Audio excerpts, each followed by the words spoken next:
ભાજપના જે આગેવાનો, ખેડૂત આગેવાનો અને ખેડૂત નેતાઓ રેલી કરવાની જે વાત કરે છે, તો મારી એમની વિનંતી છે કે ગાંધીનગર મુખ્યમંત્રી શ્રીની સામે રેલી કરે, આગેવાની લે. અમે બધા આવવા એમાં તૈયાર છીએ. મોદી સરકાર પાસે ખેડૂતોના પ્રીમિયમના ભરેલા છે આ વીમા ઉપર, એ હકના નાણાં છે, એ આપવા નથી. પણ ટાટાને 2200 કરોડના મૂડીરોકાણની સામે 33,000 કરોડ રૂપિયા આપવા છે. એમની પાસે છૂટથી નાણાં છે એના માટે. અને અમે જો રાજ્ય સરકાર છે આ બાબતે,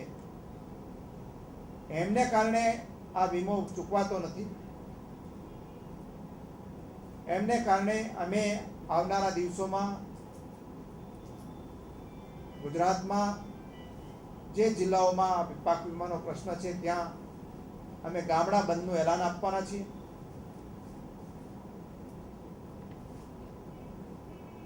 અને આ મંત્રીઓ એ વિસ્તારોમાં જશે તો એમનો ઘેરાવ પણ કરવાનો છે. બાકીના બધા વિગતવાર